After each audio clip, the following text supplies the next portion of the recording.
Now, my aim with this video is to show you that your imagination creates reality. That it is not about thoughts and thinking of things, but that it is about thinking from things, right? Imagining ourselves into the desired version that we want to express. And here's a quote from Neville that I would like to use to start this video off. And then we're going to dive into a little introduction, and then we're going to look at a story that illustrates clearly that imagining creates reality. So this is what Neville said. Only a thought produces nothing, right? A thought alone produces nothing. Thoughts alone do not create.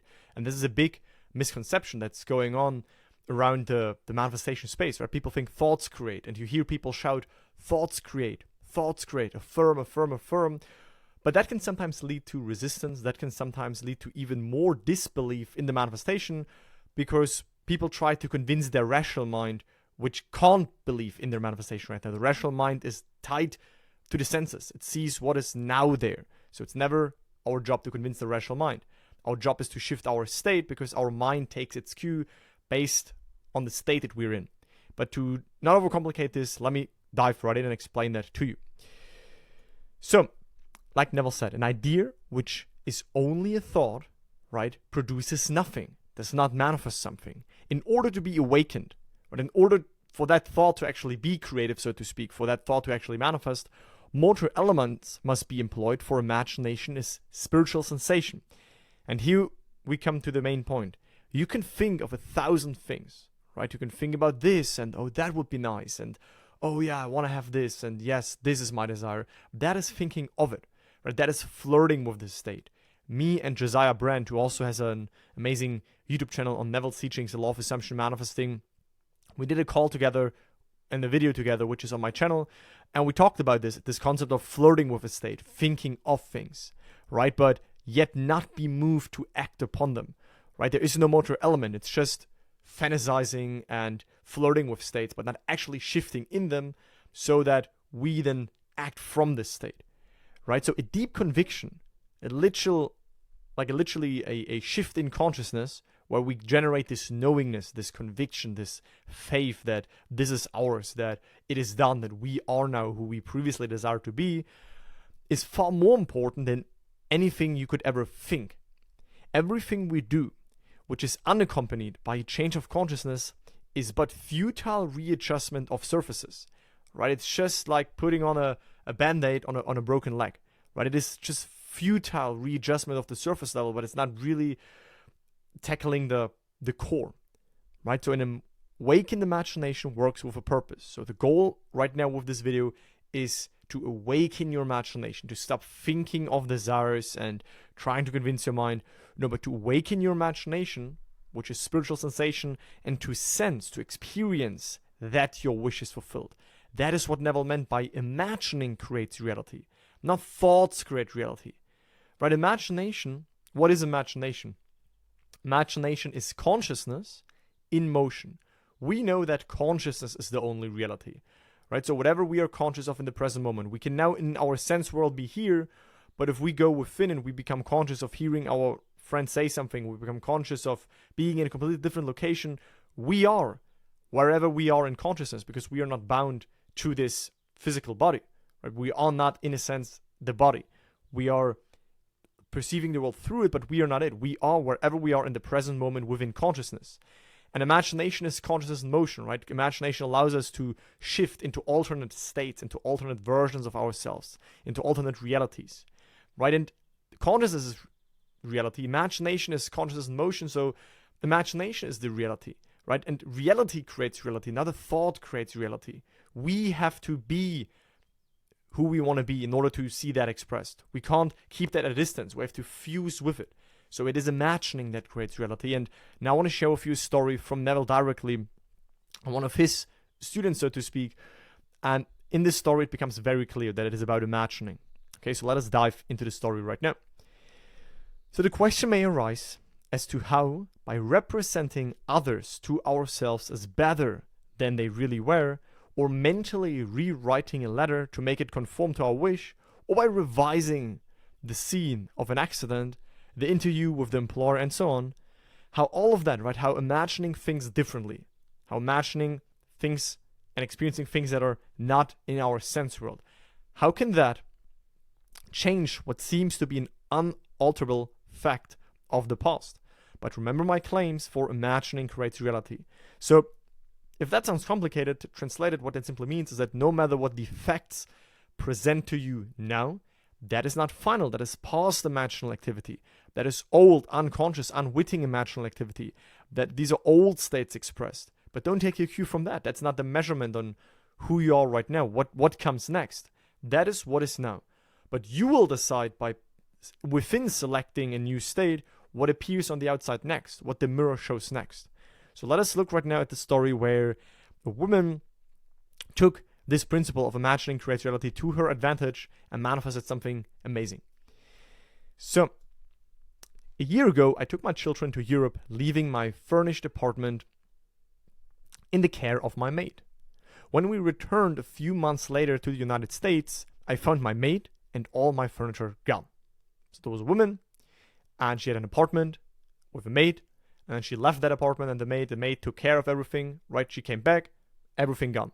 Furniture gone, maid gone, right? Not a nice situation. And these are the facts, right? You can take that for any circumstance that you have in your life right now, no matter in which area it is. Health, money, business, well-being, relationships, partnership, friendships, lifestyle, right? But let's just say right now the facts speak against you. Right now you experience something undesirable. There was nothing I could do at the moment, so I took my children and moved into a hotel. I, of course, reported this incident to the police and also brought in a private detectives on this case. Right, so first of all, she was overwhelmed, moved into a hotel, called the police, called a detective. All right. Both organizations investigated every morning, every moving company, and every storage warehouse in New York City, but to no avail. There seemed to be absolutely no trace of my furniture nor of my maid. So no matter what she tried, right, no matter what her rational mind brought her to do, which is calling the police, calling detectives, investigating everything, every rational step that was tried to be done led to nothing. But what did she do next? Having exhausted all outside sources, because that is usually what happens when we do, but our inner state is not aligned, we get tired, we get exhausted, we give up on our desires. Without realizing that it's not about doing on the outside, it's about a shift in consciousness, which will bring forth the right actions. Right? So having reached that point of being done, not knowing any further, right? She said, I remembered your teachings and decided I would try using my imagination in this matter. So she turned to her imagination in the face of frustration, in the face of being close before giving up. She decided, hey, let me turn to my imagination. Let me try this principle that Neville taught me here. Okay. So while seated in my hotel room, I closed my eyes and imagined myself in my own apartment, sitting in my favorite chair, surrounded by all of my personal furnishings. I looked across the living room at the piano on which I kept pictures of my children. So what she did is she put herself through her imagination in the reality where she already has the furniture back, right? Where she is already back in her apartment. She's seeing, and she took the pictures of the children also as like an anchor point, right? That was what she visualized, and she felt herself sitting on that chair. That is what she experienced in imagination. You see the difference, right? She didn't just thought about that.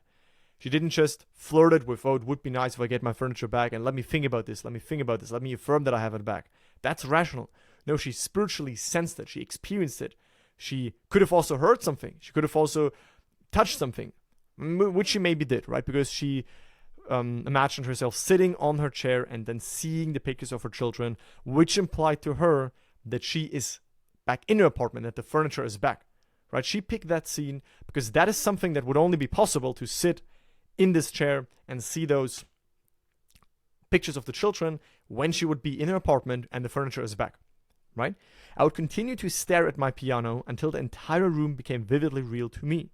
I could see my children's pictures and actually feel, right, this chair. She actually felt the chair. She actually touched it imaginatively.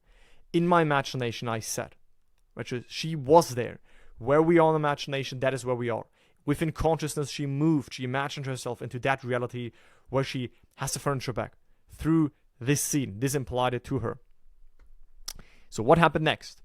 The next day I came out of my bank. I turned to walk in the direction of her previous apartment, instead towards my hotel. When I reached the corner, I discovered my mistake and was just about to turn back when my attention was drawn to a very familiar pair of ankles. Yes, the ankles belonged to my maid. I walked up to her and took hold of her arm. She was quite frightened, but I assured her all I wanted from her was my furniture. I called a taxi and she took me to the place which her friends had stored my furnishings. So you see what happened, right? She didn't plan to do that. She didn't plan to come across her maid. She did not sit down and think, okay, where will I now meet my maid again? How can I find my maid? How can I find my furniture? No, she decided to go through her imagination into the end state of already having what she wanted, which is being back in her apartment with her furniture. And then, in a sense, imagination automatically drew her attention when she was walking on the street. She automatically, in a sense, encountered her maid, right, which the police didn't find, which the detectives didn't find. She grabbed her. She said, hey, where's my furniture? The maid took her there. And then she said this: in one day, my imagination had found what an entire big city police force and private investigators could not find in weeks. Right? So, what is the moral of this? This lady knew the secret of imagination before she called the police. But imagining, in spite of its importance, was forgotten owing to attention being fixed on the facts. This is what happens most of the time, right? Because we are so fixated on the facts, because we're so lost in our circumstances, right? So lost in what is. We forget about this principle. We forget about that what is right now is not final. This woman was close before giving up. She was close before bowing to the dictate of facts and giving up. Then she remembered the teachings, she remembered imagination, and she internally lifted herself up in the reality where she now has what she previously desired. However, what reason failed to find by force, imagining found without effort. Nothing merely goes on, including the sense of loss, without its imaginal support.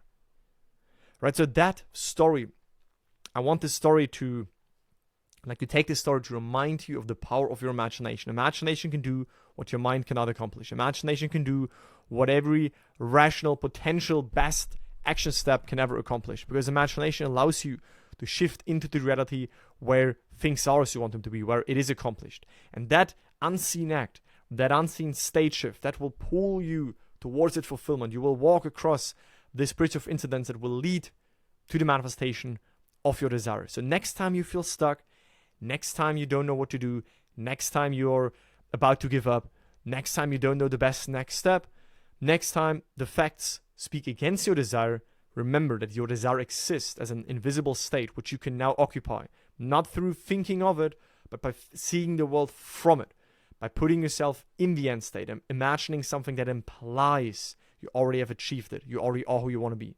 What would now imply that your goal is manifested? What would you experience on the outside if you are who you now desire to be? But let's suppose you would now have shifted into the version of yourself, and that is now who you are. Suppose you would now live the life you want to live. Suppose you would now have in your life present what right now is lacking of you. It's not lacking of existence, it's just lacking of you. But suppose you would have this now, which experience would you make? What would imply that to you? What would be said to you? What would you say to yourself? What would you experience? What would you do differently? What would this scene be? And then you experience that till you find it natural, till the wish leaves you because you have experienced it as done. Then you know you have shifted, and then through a mysterious way, like we heard in this story, that will be expressed. If you need help with that, if you'd like to apply Neville's teachings, law of assumption, imagination, shifting states in your life, and you want to manifest a goal, and you want to have accountability on that, you want to have a community of hundreds of people around you that can support you, you want to have my accountability, my coaching, and a step-by-step system and a proven program, feel free to check out my program, right? That has been around since years. You can check that out in the video description. Also, definitely let me know in the comments what you think about this, how you like this, and I speak to you in the next one. Bye, guys.